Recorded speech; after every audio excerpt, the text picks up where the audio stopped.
Okay, तो hello students, start करते हैं। ठीक है, तो आज का हमारा टॉपिक है ड्रिफ्ट वेलोसिटी। तो ड्रिफ्ट वेलोसिटी हमें पूरा डिराइव करना है। पहले मैं थोड़ा सा एक आइडिया दे रहा हूँ आपको कि ड्रिफ्ट वेलोसिटी होती क्या है। ठीक, जैसे अगर मान लो आपके रूम में पंखा अभी नहीं चल रहा, तो आप जिस रूम में बैठे हो तो यहाँ पर एक पंखा तो है बट वो चल नहीं रहा। ठीक है, ये तो अगर पंखा चल नहीं रहा तो एयर पार्टिकल, अभी ये चलता हुआ नहीं माने तो एयर पार्टिकल रैंडम मोशन कर रहे होंगे, इधर जा रहा होगा, इधर जा रहा होगा, इधर जा रहा होगा, इधर जा रहा होगा, ऐसे मोशन कर रहे होंगे इस तरीके से। अब मैं ये जो रैंडम मोशन है किस वजह से मिलता है, इसको टेम्परेचर की वजह से, क्योंकि भाई टेम्परेचर है, टेम्परेचर से एनर्जी मिलती है, तो एनर्जी की वजह से मोशन होता है। ठीक, अब अगर इसी फैन को मैं चला दूं, तो अगर इसी फैन को घुमा दूं, तो एयर पार्टिकल जो रैंडम मोशन थे उसको कंटिन्यू करेंगे, लेकिन पंखा इस पे एक और फोर्स लगाएगा, तो जो रैंडम मोशन है वो तो चलता रहेगा, उसके साथ एक और मोशन होगा, यानी पार्टिकल जहां जा रहे थे वहां जाएंगे, लेकिन उसकी तरफ नीचे की तरफ शिफ्ट होते रहेंगे। तो जैसे पार्टिकल ए से बी पे जा रहा था पहले, ये डार्क वाली लाइन डिनोट कर रही है जब पंखा नहीं चल रहा था, और ये अब पार्टिकल ए से बी डैश पे जा रहा है। तो पहले तो ए से बी पे पहुंचा था केवल, अब ए से बी डैश, यानी नीचे की तरफ ड्रैग हो रहा है, तो नीचे की तरफ ड्रिफ्ट हो रहा है। तो इसी ये जिस उससे ड्रिफ्ट हो रहा है, इसी को बोलेंगे ड्रिफ्ट वेलोसिटी। यानी रैंडम मोशन करते हुए एक पर्टिकुलर डायरेक्शन की तरफ जब पार्टिकल शिफ्ट होता है तो उसको हम बोलते हैं ड्रिफ्ट वेलोसिटी। ठीक है, तो यही सब हमें करना है इसमें। तो अगर मैं देखूं, देखो भाई, ठीक, तो देखो पहले हम कंडक्टर को वो नहीं देंगे, एक्सटर्नल इलेक्ट्रिक फील्ड नहीं देंगे, तब उसकी पार्टिकल के जो मोशन है वो एनालाइज करेंगे, जो इलेक्ट्रॉन्स हैं। उसके बाद उसको एक्सटर्नल इलेक्ट्रिक फील्ड देंगे, तब एनालाइज करेंगे। तो देखो शुरुआत में मैं लिख रहा हूं भाई, initially no electric field is applied, initially no electric field is applied.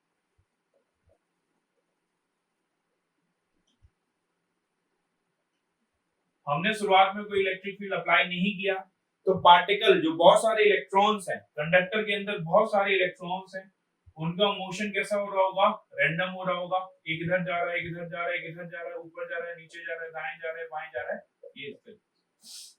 तो अगर मैं इसकी एवरेज वेलोसिटी निकालूं u, जो वेलोसिटी u निकालूंगा, तो पहले वाले की u1 u2 जुड़ती जाएगी un, n total number of electrons हैं डिवाइडेड बाय n। तो खुद ही देखो वेलोसिटी है ये, एक अगर राइट में जा रहा होगा तो उसको मैं पॉजिटिव लूंगा, उसके अपोजिट वाला लेफ्ट में जा रहा होगा तो एक पॉजिटिव तो एक नेगेटिव, तो नेट कितना आ गया, जीरो। तो रैंडम वेलोसिटीज की वजह से जब आप इनका एवरेज निकालोगे तो that you will get zero, तो आपको जीरो। ठीक है भाई, जीरो मिल गया।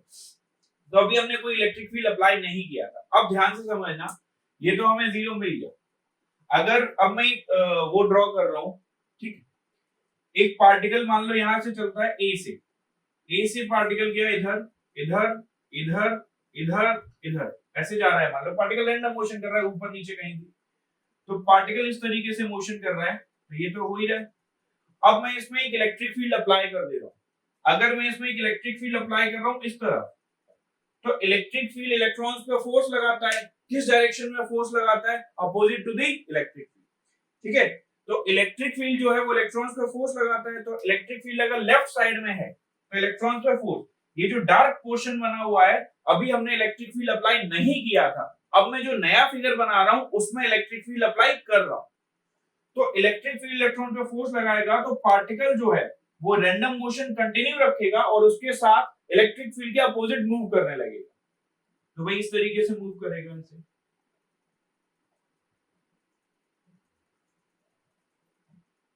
तो पहले जो पार्टिकल हमारा बी पर पहुंच रहा था, पहले हमारा ए से खड़े होकर बी पे पहुंच रहा था जब इलेक्ट्रिक फील्ड नहीं था, अब हमारा पार्टिकल कहां पर पहुंच रहा है, ए से जाके बी डैश पे पहुंच रहा है। ये जो डिस्टेंस है इसी को हम क्या बोलते हैं, ड्रिफ्ट। तो ये हमारा हो गया ड्रिफ्ट।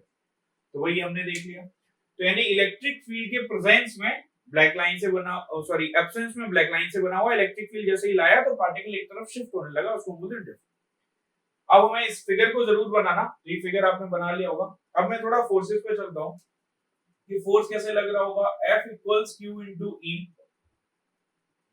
फोर्स को मास इंटू एक्सेलरेशन लिख दिया, चार्ज ऑन इलेक्ट्रॉन को माइनस E इंटू E लिख दिया, तो एक्सेलरेशन कितना आ गया, माइनस E अपॉन M। या M क्या है भाई, यहाँ पर मास ऑफ इलेक्ट्रॉन, तो यार ये एक्सेलरेशन। अब थोड़ी सी चीजें और देखता हूं मैं कि थोड़ी सी चीजें अगर हमारे पास और होंगी तो हम कैसे करेंगे। जैसे इस चीज को और समझना आप, ये जो है मैं अब इनकी फाइनल वेलोसिटी निकालना चाह रहा हूं। मान लो कोई इलेक्ट्रॉन यहां से चलना शुरू हुआ t इक्वल टू 0 पे, यहां से चला, यहां पे जाके टकरा गया बेचारा, तो t इक्वल टू 2 पे टकरा गया, ठीक है। तो उसने जितनी भी अपनी वेलोसिटी गेन की, बेचारे की टक्कर हो गई, तो सारी वेलोसिटी लूज हो गई। फिर यहां से बेचारे ने फिर से शुरुआत की, फिर यहां टकरा गया जाके, तो फिर से उसकी वेलोसिटी जो है वो लूज हो गई, यहां पर भी लूज हो गई। फिर ऐसे करके जाता जा रहा है, मान लो t इक्वल टू 6 पर। अब मैं यानी 0 से चला, 2 पे लूज कर दी, बेचारे की टक्कर हो गई जी, 2 से चला 4 पे लूज कर दी। अब मैं अगर आपसे पूछूं कि भाई ये जो वेलोसिटी है वो उसने कितने ड्यूरेशन में गेन की, तो आप 6 सेकंड नहीं बोलना चाहिए आपको। क्यों? क्योंकि भाई उसकी तो 3 बार टक्कर हो चुकी है, तो वो बेचारा वेलोसिटी गेन करता कब है, 0 से चलता है, 2 पे सब खत्म हो जाता है। तो ये जो गैप है तभी तो उसने वेलोसिटी गेन की, ये जो बीच का गैप है, ये वाला गैप, ठीक है। फिर ये वाला जो गैप था, यहाँ वेलोसिटी गेन की। तो ये जो गैप है, दो टक्कर के बीच के जो गैप होता है, दो कोलिजन्स के बीच का जो गैप होता है, that is called relaxation time. तो अब मैं एक नया टाइम डिफाइन कर दे रहा हूं, रिलैक्सेशन टाइम। रिलैक्सेशन टाइम, ठीक है भाई। तो it is the time interval between two successive collisions.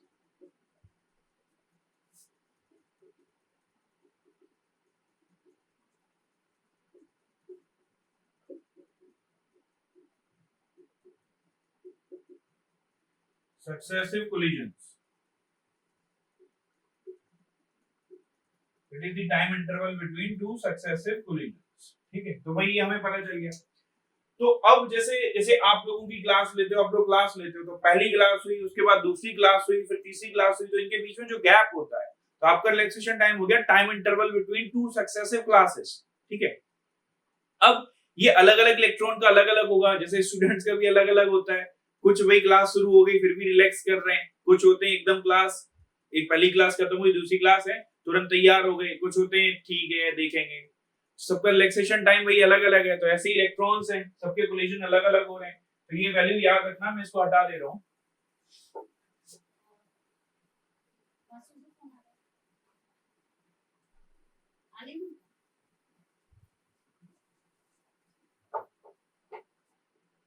ठीक है, तो ये हो गया आपका रिलैक्सेशन टाइम। अब अगर मैं वेलोसिटी निकालना चाहूं, तो वेलोसिटी कैसे कैसे आएगी, v is equal to what, u plus at. तो वेलोसिटी आ जाएगी आपकी v equals u plus at. तो जब मैं इसमें निकालूंगा, तो ये कितनी कितनी वेलोसिटी आएगी आपकी, टाइम को हम टाउ बोल रहे हैं, एवरेज रिलैक्सेशन टाइम को टाउ बोल रहे हैं। तो मैं फर्स्ट की वेलोसिटी निकालूंगा, तो v1 will be u1 plus a tau 1। Second वाले की भी लूंगा, v2 is equal to u2 plus a tau 2। ऐसे करके सारे की आने लगेगी, तो vn will be un plus a tau n दिया जाएगा। अब मैं इन सब की एवरेज वेलोसिटी, मतलब इन सब का एवरेज निकाल दूं, the average of these final velocities is called drift velocity.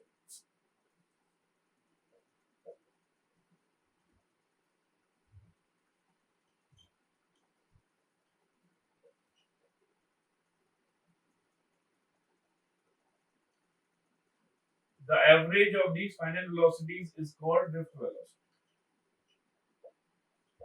ठीक है, तो मैं ड्रिफ्ट वेलोसिटी निकाल देता हूं। तो ड्रिफ्ट वेलोसिटी कितनी आएगी, vd विल बी, इन सबको जोड़ दे रहा हूं, तो u1 प्लस a टाउ 1,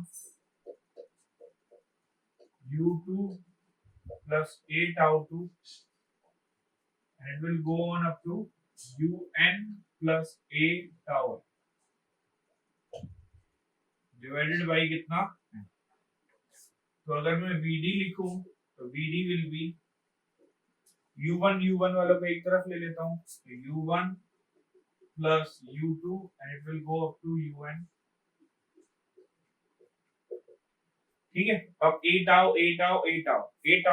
में से a को कॉमन ले लिया, अंदर कितना बचेगा, tau 1 plus tau 2 divided by tau n। अच्छा, ये जो n है इसको इसके नीचे लिख देता हूँ और इसको इसके नीचे लिख देता हूँ, तो भाई ये वाला टर्म कितना हो जाएगा, 0। क्यों, अभी हमने निकाला था इनिशियल एवरेज वेलोसिटी 0 थी, सबसे पहले यही लिखा हुआ।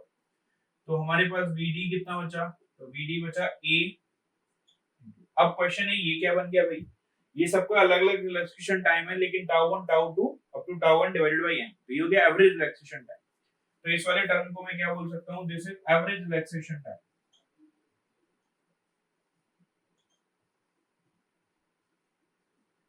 एवरेज रिलैक्सेशन टाइम, और इसको क्या डिनोट करूंगा मैं, एवरेज रिलैक्सेशन।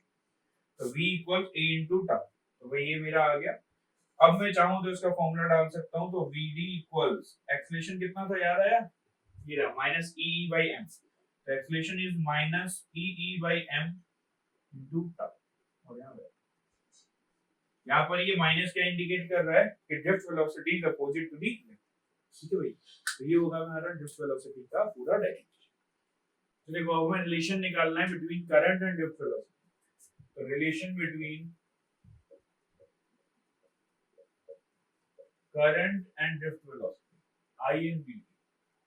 तो अगर मैं इसको ध्यान से देखूं तो एक कंडक्टर ले लेता हूं, सपोज मैं ये कंडक्टर ले लिया मैंने, यहाँ पर मैंने पोटेंशियल अप्लाई किया, बैटरी से कनेक्ट किया, तो इलेक्ट्रॉन जो है वो भागेंगे, तो पोटेंशियल इधर है तो भाई इलेक्ट्रिक फील्ड इधर सेटअप हो जाएगा, ये पहले देख चुके।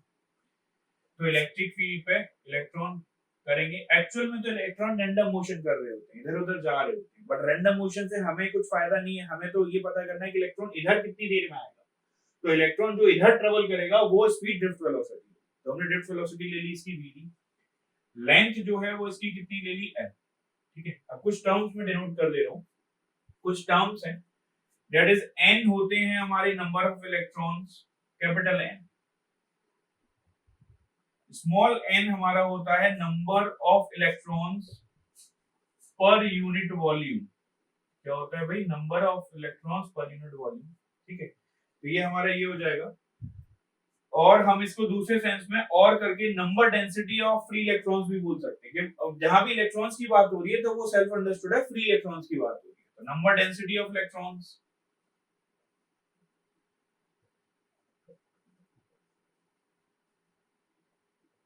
ये हो गया आपका number of electron, total number of electron, number area कितना हो गया भाई इसका, ए,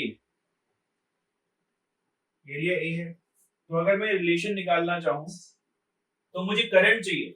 अब करंट होता क्या है, करंट होता है चार्ज अपॉन टाइम, भाई कितना चार्ज फ्लो किया और कितना टाइम। अब हमें एक इलेक्ट्रॉन पे तो चार्ज पता है कि कितना होता है, तो हमें टोटल चार्ज पता करना है। तो इसको सिंपल देखो, ध्यान से देखो भाई, टोटल चार्ज कैसे पता चलेगा। स्मॉल n क्या है, what is small n, number of electrons per unit volume, इसको मैं वॉल्यूम लिख सकता हूं, तो that is number upon volume कितना है, एरिया इनटू लेंथ, ठीक है। तो टोटल नंबर ऑफ इलेक्ट्रॉन्स कितने आ गए, n into a into l, इसको याद रखना। अब एक इलेक्ट्रॉन पे चार्ज होता है e, तो n इलेक्ट्रॉन्स पे कितना चार्ज होगा, तो अब मैं चार्ज निकाल दूंगा भाई। तो टोटल चार्ज की बात कर रहा हूं, चार्ज भाई एक इलेक्ट्रॉन पे e होता है तो n इलेक्ट्रॉन्स पे कितना होगा, e इंटू n, तो कितना आ गया, e into n into a into l, ये हमारा चार्ज आ गया, ठीक है। तो हमने चार्ज निकाल दिया। अब मुझे टाइम चाहिए कि भाई टाइम कितना लेगा इलेक्ट्रॉन इस हिस्से से इस हिस्से पे आने में, तो टाइम का फॉर्मूला क्या होता है, time equals distance upon speed. तो भाई कितना डिस्टेंस ट्रेवल करना है उसको, l, कितनी स्पीड से ट्रेवल कर रहा है वो, vd, तो t is equal to l upon vd, t आ जाएगा आपका l बाई vd। तो I जो है वो आपका आएगा चार्ज अपॉन टाइम, तो चार्ज ये आया निकल के E N A L divided by L upon VD, तो I is equal to L से L कैंसिल आउट हो जाएगा, N E A V D, इस पे याद, I will come out to be N E A V D, ठीक है भाई। अगर मैं एक और रिलेशन निकाल सकता हूं, अगर मैं I अपॉन A ले लूं तो N E V D, I upon A को क्या बोल सकता हूं मैं, J, J is N E V, ठीक है भाई, ये भी लिख सकता हूं। और तो भाई देखो ये वाला क्वेश्चन है हमारा, अ कॉपर वायर, कॉपर का वायर है, having a cross square cross section, उसका जो क्रॉस सेक्शन है वो स्क्वायर का है, of 6 mm of side on a side, 6 mm उसकी साइड है, लेंथ उसकी दे रखी है 10 metre, its length is 10 metre, carries a current of 3.6 ampere, उसके अंदर करंट फ्लो कर रहा है 3.6 ampere, the number density of free electron is this, ये स्मॉल n दे रखा है, number density of free electron मतलब स्मॉल n की वैल्यू दे रखी है। फाइंड बताना क्या है, करंट डेंसिटी J बतानी है भाई हमको, इलेक्ट्रिक फील्ड बताना है, E बताना है, time taken by electron to travel, travel मतलब एक हिस्से से दूसरे हिस्से जाने में कितना टाइम उसको लगेगा, रेजिस्टिविटी आपको गिवन नहीं है। तो अगर मैं इसको सॉल्व करना स्टार्ट करूं तो इस तरीके से कॉपर का वायर होगा, ऐसे क्रॉस सेक्शन एरिया होगा इसका, स्क्वायर के फॉर्म में है ना ऐसे, तो ये क्रॉस सेक्शन एरिया हो जाएगा इसका ऐसे। तो स्क्वायर का क्रॉस सेक्शन एरिया कैसे निकालोगे, साइड इनटू साइड, तो एक साइड दे रखी है 6 mm इनटू 6 mm, तो भाई ये कितना आ जाएगा 36 इनटू 10 की पावर माइनस 6, ठीक है। तो सबसे पहला पार्ट में सॉल्व करता हूँ। फर्स्ट पार्ट में मुझसे करंट पूछा है, तो करंट पूछा है भाई, करंट डेंसिटी पूछी है J, तो J कितना हो जाता है I अपॉन A, तो J होता है I अपॉन A, I तो हमको दे ही रखा है 3.6, एरिया कितना हो गया 36 इंटू 10 की पावर -6, तो ठीक है भाई, तो J कितना आ गया सॉल्व होके 10 की पावर 6 ऊपर चला जाएगा तो 10 की पावर 5 आ गया, ठीक है, एम्पियर पर मीटर स्क्वायर, ये आ गया हमारा J। तो फर्स्ट पार्ट हमारा सॉल्व हो गया। दूसरे पार्ट को अगर मैं सॉल्व करूं, बी पार्ट को, मुझसे इलेक्ट्रिक फील्ड पूछा है, तो इलेक्ट्रिक फील्ड क्या होता है, एक रिलेशन आपको लास्ट वीडियो में बताया था, J equal sigma into E। अब सिग्मा क्या होता है, कंडक्टिविटी, लेकिन गिवन क्या है हमको, रेजिस्टिविटी, तो कंडक्टिविटी को हम क्या लिख सकते हैं, J इक्वल्स 1 बाय रो इनटू E, तो ये समझ आ गया, सिग्मा इज 1 बाय रो, तो इससे मुझे क्या मिल गया, इलेक्ट्रिक फील्ड कितना मिल गया, रो इनटू J, ठीक है। तो रो कितना गिवन है, तो रो ये रहा 1.7 इनटू 10 की पावर -28, सॉरी 8, 10 की पावर -8, ठीक, इनटू ये डाल दो E की value, sorry E equals J into this है ना, E इक्वल्स रो इनटू J, तो रो डाल दिया मैंने, J यहां से डाल दिया, J कितना आ गया 36 इनटू 10 की पावर -6, तो ये भाई सॉल्व होके रो मैंने इतना डाल दिया, और J कितना आया है मेरा, J ये आया है, एरिया था ये, J आया 10 की पावर 5, J आया मेरा 10 की पावर 5, ठीक है। तो ये सॉल्व होके कितना आ गया 1.7 इनटू 10 की पावर वही -3, ठीक है, ये आ गया मेरा इलेक्ट्रिक फील्ड वोल्ट पर मीटर, ठीक। अब मुझे तो देखो ये थर्ड पार्ट देखो, टाइम निकालना है मुझको, टाइम देखो, time equals distance upon speed, भाई डिस्टेंस कितना ट्रेवल करना है उसको L, स्पीड कितनी है V, अब VD कहां से लाऊं मैं, तो यहां पे मैं एक रिलेशन यूज कर रहा हूं, I इक्वल्स कितना होता है NEAVT, ये आ जाएगा आपका। तो VD को क्या लिख सकता हूं मैं, time equal distance L, L की वैल्यू दे रखी थी 10 मीटर, तो 10 अपॉन VD, चलो पहले एक्सप्रेशन लिख देता हूं, L अपॉन VD, VD को क्या लिखूंगा I डिवाइडेड बाय NEA, तो ये ऊपर चला जाएगा NEAL डिवाइडेड बाय I, अब आप वैल्यू डाल दो जो भी आपको वैल्यू डालनी है, n की वैल्यू आपको दे रखी है number density of free electrons, ठीक है भाई, number density of free electrons 8.5 into 10 की पावर 28,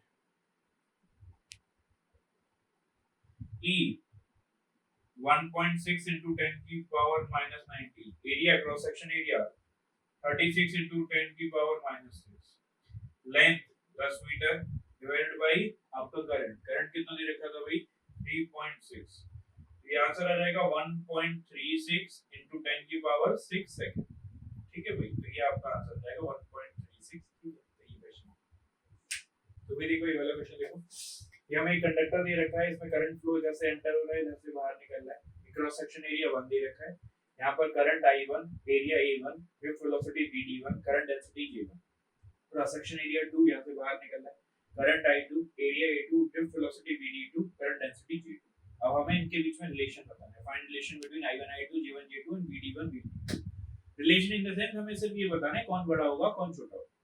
तो अगर मैं सिंपल देखूं फर्स्ट पार्ट का आंसर, भाई जितने चार्ज यहाँ एंटर होंगे उतने ही चार्ज यहाँ स्टोर होंगे, मतलब रिलीज होंगे। Law of conservation of charge बोलता है कि भाई जितना चार्ज फ्लो होके जाता है उतना ही चार्ज जाता है, तो यानी करंट दोनों क्या होंगे बराबर होंगे, तो दोनों की वैल्यू बराबर होगी, I1 will be equal to I2। अब आता है करंट डेंसिटी। अब करंट डेंसिटी होता क्या है, सेकंड वाले पार्ट में चल रहे हैं, J is equal to I upon A। इसका मतलब जिसका एरिया कम होगा उसकी करंट डेंसिटी ज्यादा होगी, क्योंकि करंट तो दोनों का क्या है, करंट क्या है सेम, तो ये एरिया कम करंट डेंसिटी ज्यादा, तो यहाँ का एरिया कम है तो यहाँ करंट डेंसिटी ज्यादा होगी, तो J2 की वैल्यू J1 से ज्यादा हो जाएगी। तीसरा पार्ट ड्रिफ्ट वेलोसिटी। अच्छा, अब J का फॉर्मूला आता है NEVD, याद होगा आपको, तो जिसका करंट डेंसिटी ज्यादा होगी उसकी ड्रिफ्ट वेलोसिटी भी ज्यादा होगी, तो यहाँ पर ड्रिफ्ट वेलोसिटी क्या होगी, ज्यादा होगी, यहाँ ड्रिफ्ट वेलोसिटी कम होगी, क्योंकि J2 J1 से बड़ा है तो VD2 VD1 से बड़ा है। तो देखो अब हमें देखना है मोबिलिटी। तो मोबिलिटी कहते हैं जैसे कोई भी चीज की मोबिलिटी अच्छी है, मोबाइल ज्यादा है, तो वो बहुत आसानी से मूव कर सकता है, तो यानी mobility is the ease by which the electron can move inside the conductor. ठीक है, जितनी आसानी से इलेक्ट्रॉन मूव कर पाएंगे उतनी उसकी मोबिलिटी ज्यादा होगी। It is the ease by which the electrons can move inside the conductor.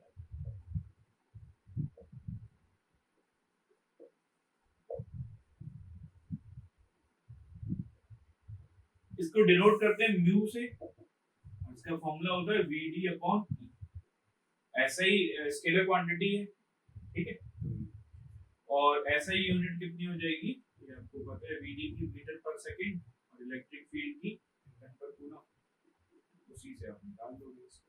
ठीक है, तो देखो अब हमें एक रिलेशन डिराइव करना है, relation between resistivity and relaxation time. तो इसको दूसरे सेंस में हम डिडक्शन ऑफ ओम्स लॉ भी बोलते हैं, तो चाहो तो आप इसको ये भी बोल सकते हो, जैसे ओम्स लॉ को हमने ओम्स लॉ को डिफाइन किया था एक्सपेरिमेंटली कि वोल्टेज बढ़ेगी तो करंट बढ़ जाएगा, तो हम यहाँ थ्योरेटिकली भी उसको बता सकते हैं कि भाई थ्योरेटिकली वो कितना है, कैसे प्रूव होगा, डिडक्शन ऑफ ओम्स। देखो भाई इसको, अब हमें एक रिलेशन पता है I इक्वल्स NEAVD, तो ये देखो I इक्वल्स NEAVD, तो मैं इसको रिलेशन को यूज कर लेता हूँ।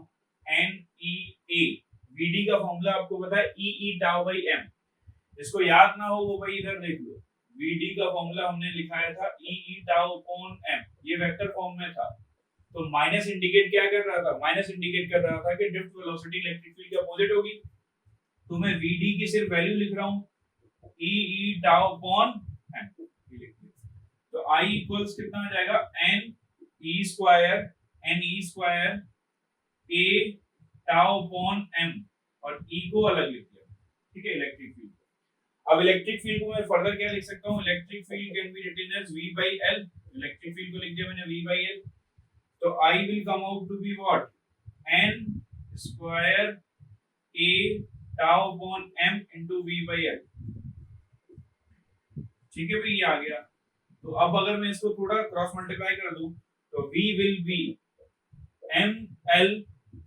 ML upon N E square A tau, ये पूरा ले लिया और इसको इधर थोड़ा सा ध्यान से देखो, ये ओम्स लॉ किधर है देख रहे हैं, तो ये ओम्स लॉ ही तो है, V equals RI Ohm's law होता है, याद करो V equals RI Ohm's law होता है, तो यानी कि ये वाला जो हिस्सा है, ये वाला किसका रोल प्ले कर रहा है, रेजिस्टेंस का, तो ये वाला जो पूरा पार्ट है ये रेजिस्टेंस का रोल प्ले कर रहा है, तो रेजिस्टेंस कितना आ गया आपका ML upon NE square A tau, ये आ गया रेजिस्टेंस। अब रेजिस्टेंस से हम रेजिस्टिविटी निकाल सकते हैं, तो रेजिस्टिविटी क्या होती है, R equals rho L upon A, तो रो कितना होता है R into A by L, याद है ये R equals rho L by, तो रेजिस्टिविटी निकाल देता हूं मैं, that is R A upon L, R की वैल्यू डाल दी ML upon NE square A tau into A by L, A से A गया, L से L कट गया, so rho is equal to M upon N E square into tau. This is the relation between the resistivity and relaxation time. इसको याद रखना, ठीक है। Next video में मैं इसको यूज करूंगा, फिर हम variation of resistance with temperature देखेंगे, ठीक है। तो अभी के लिए इतना ही, ओके। और वीडियो अच्छे लगे तो please like share and subscribe, okay.